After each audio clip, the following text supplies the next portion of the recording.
Ladies and gentlemen, Primetime CP23 here. Sorry if that was really loud. I was moving my mic a little bit. Back today with a Necromancer video. It's currently May 11th. It's been a little over 24 hours, well, I guess almost about 48 hours since they brought the Necromancer back onto the PTR. This time, he's back, he and or she is back with legendary items. So we're going to jump right into it with my top 5 best legendary items. So here I have all of the legendary items along with the ones on the ground here. Let's go ahead and let's break this up. Let's break this up into 3 videos. We're going to go over all of the legendaries. And then in a second video, we will go over the top 5 worst legendaries, in my opinion, but I will leave out the top 5 best legendaries for a final third video. And the best legendaries are these that are on the ground. Over here, just some random things like a flying dragon, hexing pants, and a lidless wall. Don't ask. Long story. Let's go ahead and run on up here. I don't like that. Let's chill out here by the Mystic. So, something that is definitely an honorable mention, in my opinion, for the best legendaries are these 2 items. Trag'Oul's Corroded Fang and Legger's Disdain, because I think these 2 items are going to be a big part in any generator, Cursed Scythe generator support build. Because the Cursed Scythe rune for Grim Scythe now has a 100% chance to apply a curse rather than a 15% chance. In addition to that, Prayer of Briggs. Uncursed enemies are pulled to the target location where a curse is applied to them. So, every time you hit an enemy with a Grim Scythe, because you have the Cursed Scythe rune and it's 100% of the time, so every time you hit any enemy with that scythe, it's going to pull the enemy towards you. And I think that's going to be really huge with crowd controls and things of that nature, pulling enemies, all that fun stuff. Also, Legger's Disdain is going to be helpful with that, because Grim Scythe is going to deal 9% additional damage, well, that's 7 to 10% rather, additional damage for each point of essence it restores. So as a base skill, Grim Scythe generates 12 essence per hit. We use the Cursed Scythe rune. It will generate, okay, so 12 points. But that's not necessarily a bad thing. It's 12 points, so everything is going to deal up to 120% extra damage. And that's a pretty big deal. Not a huge deal, but a pretty big deal. That's a pretty decent damage buff. I think that's going to help with a support build. I think this is going to be, to my knowledge, the first time that a support build has actually had a purpose in killing the Rift Guardian. I think the support Necromancer is going to end up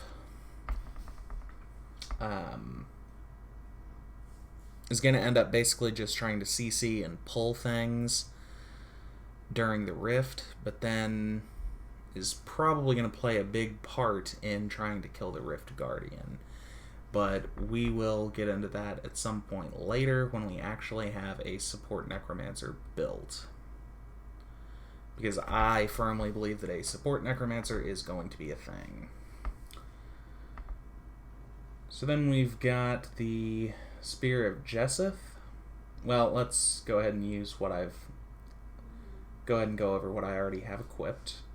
The Spear of Jessup, your thorns is increased by 10 to 15% for every enemy afflicted by one of your curses.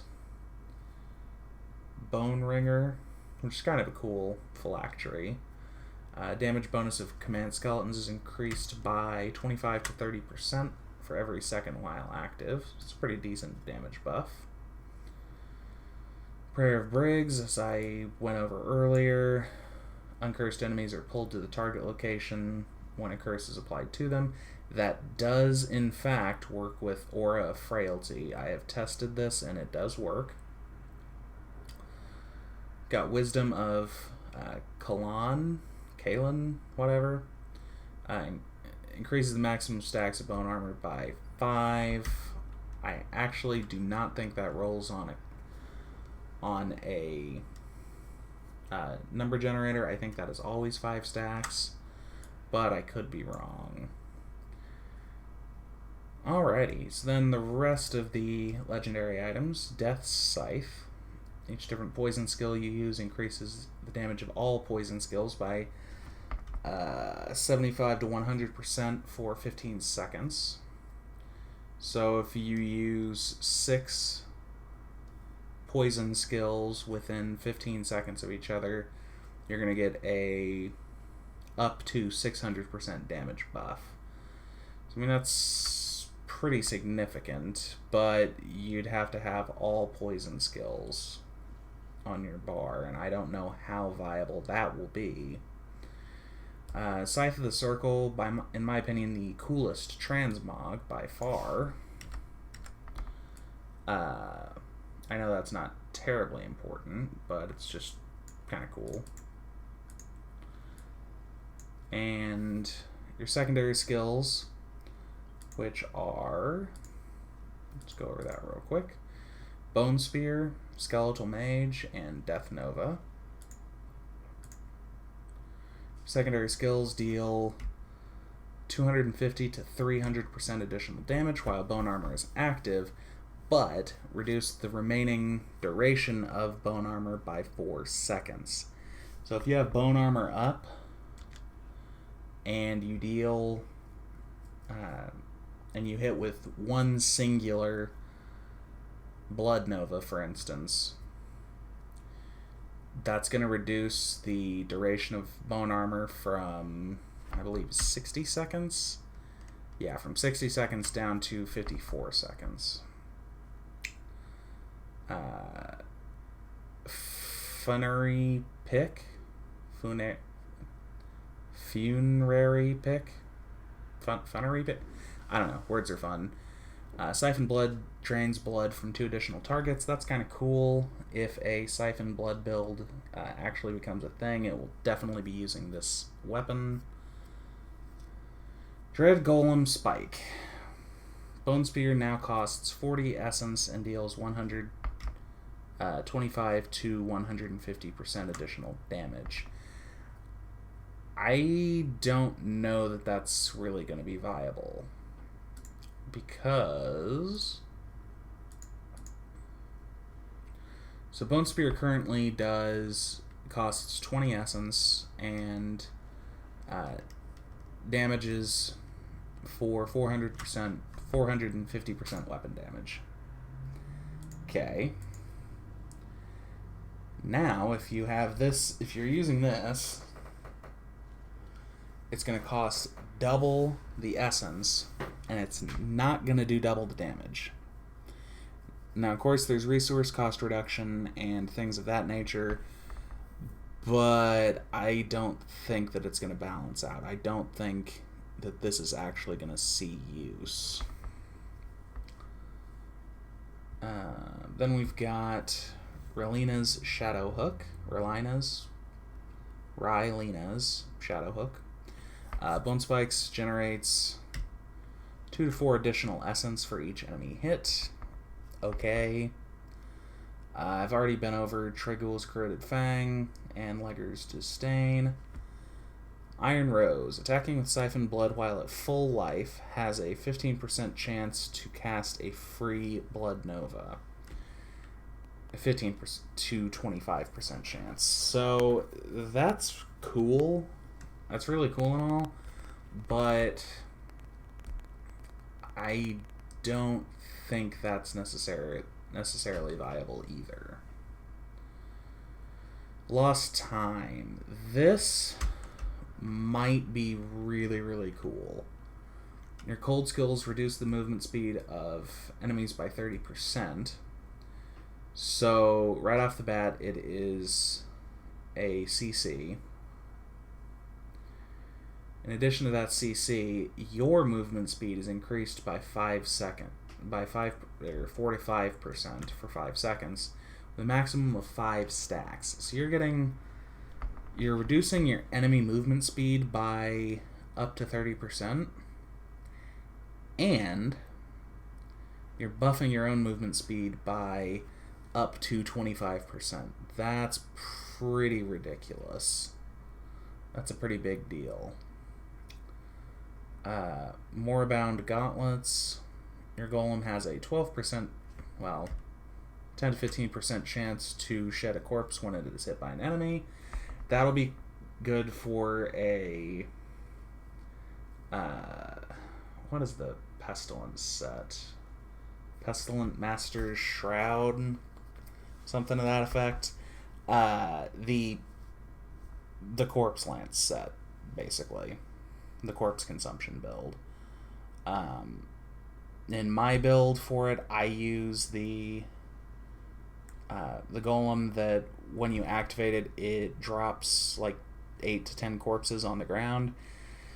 This will just be even more corpses to use, so that's great. Okay, so Mask of the Scarlet Death. Revive now consumes all corpses. I'm not sure how big a radius that is. To raise a minion that deals 125 to 150% more damage per corpse. So if you use Revive on 10 corpses, you're going to get one big minion that's going to deal between 1,250 and 1,500 additional damage. So that's also pretty huge. Bloodsong Mail. While in Land of the Dead, command skeletons, gains the effects of all runes, and deals 100 to 125% additional damage. So that's fun. Golem Skin Breaches. Your golem's damage is increased by 100 to 125%, and you take 25% less damage when you were within 18 yards of it. That's pretty solid. That's a damage buff to your golem, but more importantly, it's fairly decent damage reduction for you. And that's a pretty big deal because the Necromancer is ridiculously squishy right now. Grasps of Essence. When an exploded corpse damages at least one enemy, your corpse explosion deals 75 to 100% increased damage for 6 seconds, stacking up to 5 times. Okay. Razith's Volition. Skeletal Mage gains the effect of the Gift of Death rune. Let's take a look real quick at what Gift of Death does. So Risen Mages leave a corpse behind when they die or expire. So that might end up being really helpful for the corpse consumption builds, but we'll just have to see. I've already been over the Spear of Jessup. Requiem career plate? Question mark. When Devourer restores essence over or life above your maximum, the excess is granted over 3 seconds. So correct me if I'm wrong in the comments. But my understanding on that is that if you are at full life, if I'm at 523,866 health, then when I consume a corpse, instead of giving me one supposed heal when I'm at full health and the heal doesn't do anything, instead it staggers that healing over how long? 3 seconds.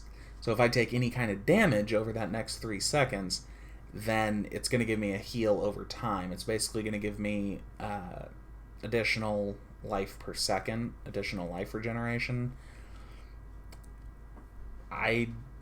It's kind of a cool concept. I don't know that it's actually going to be that viable. Here's one that I know will not be viable. Your Bone Spirit's damage is increased by 75 to 100% for every second it is active.